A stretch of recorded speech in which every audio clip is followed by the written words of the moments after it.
said, "You're the comedian?" I said, "Yes, ma'am, I'm the comedian." She said, "You're the man of God that's going to break forth the word of life to us today?" I said, "Ma'am, I'd never heard it put that way, but yes, I'm going to be breaking forth there here this morning." She looked me up and down. True story. She looked me up and down. She put her hands on her hips. She said, "You're fat."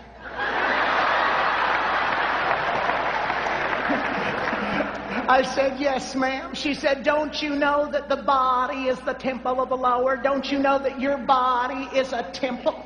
I said, "Yes, ma'am, and God's building a mega church right here is what he's doing."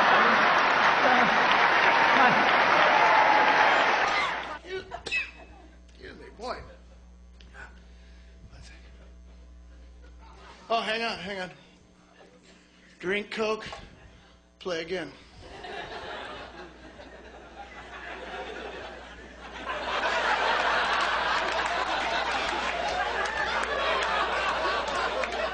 Drink Coke, play again.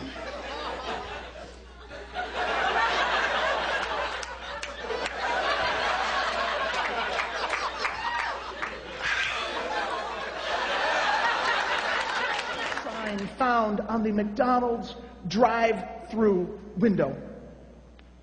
This is it right here. It says, "We have menus in Braille."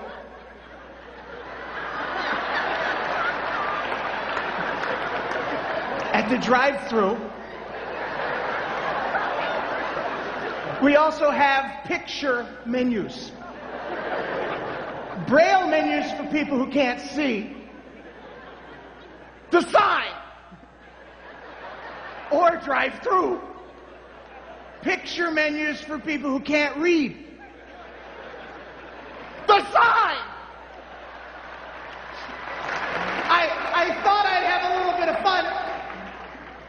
So, I went back to McDonald's.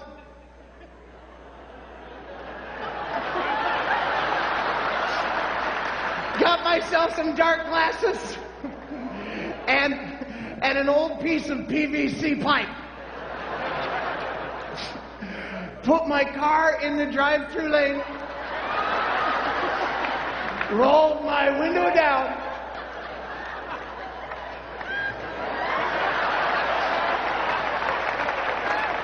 And drove around.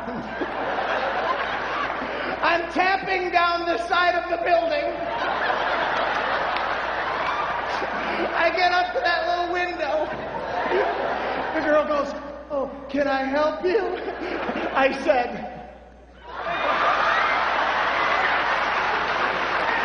"I'd like a menu in Braille, please." She looked around for it. Then she comes back, she goes, "I'm sorry, sir, I can't find a Braille menu. Would you care for a picture menu?"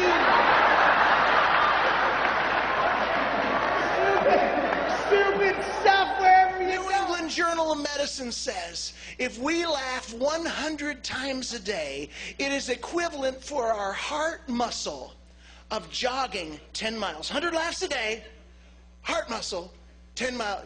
Yeah, yes, ma'am. Obviously, just the heart muscle. Thanks.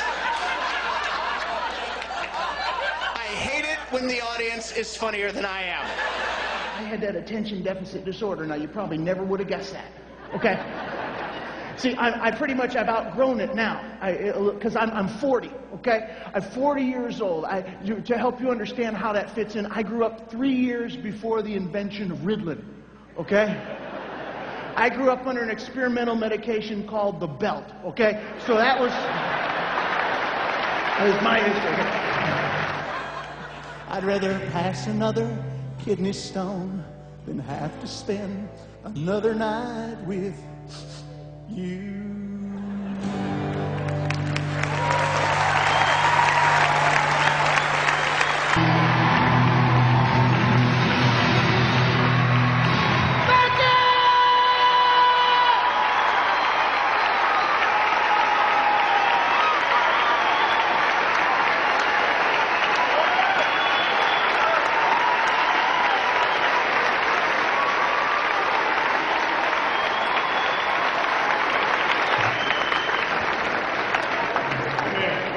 want you to know. Sorry. You know, oh, that's okay. I tell you what, I want these folks to know a little bit about you. I know the story of your life. I know the amazing thing that God has done in your life. And for me, I want you to do something. Would you tell the folks just a little bit about the very beginning of your life? My background is that I'm a street kid from Chicago, Illinois. That's where the family that I was born into. Ooh, okay, a couple people have been there. It was a mission trip, right? Yeah, okay. Yeah. I didn't think you were from there because you weren't armed. And the family that I was born into, I say this without hesitation, Ken, it was a welfare family. My birth mom had a mailman, a postman. His name was Harry Carey. Not the famous Harry Carey from Chicago, but very famous to me. And he was a Christian. He was a Christian postman, and every time that he would deliver the mail in the area, he would always stop if he would see me, and he would always say, "Here's your mail, and remember, God loves you." And my mom told me that she said that this was the only Christian man that she had really ever known. And he represented, and to think of how just a little simple witness day after day after day, and one day she stopped him and she said, "I want to give my last son, my last child, an opportunity at life." And her thinking was just get him out, get him into a decent home. She didn't understand how much more that really meant. And she asked this postman. And he said, "I can't, I'm too old." But he said, "I have a daughter and a son-in-law. My daughter has multiple sclerosis. They can't have children. They've prayed for a child for 12 years. They would love to have your child." And the next thing you know, I get plucked out of that home and dropped into this home that had prayed for a kid for 12 years and got me. And, and it was really different in this home because these folks were Christian folks. They were Baptist folks, but they were Christian folks. They were very Baptist.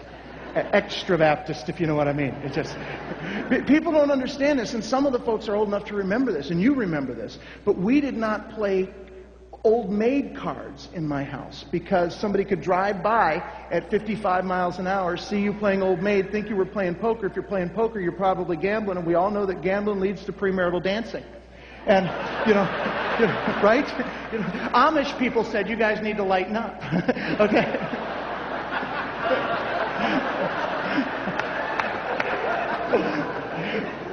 My dad was a Sunday school teacher, which meant that every Sunday... This is my favorite part of the story. Every Sunday, I got an extra lesson because Dad would practice in the car. And I mean, he was hardcore. If we got to the church before he was done, he'd circle until he got it. And one day, on the way to church, Dad had finished his lesson, and he looked back in that rearview mirror, the same one that he had used with the arm. Yeah. And he said, "Mike, are you ready?" And I knew what he meant. I said, "Yes, sir." And he pulled that green 1967 Chevy Impala over to the side of the road, and I knelt in the back seat and prayed in a very simple way and asked Jesus Christ to come into my heart.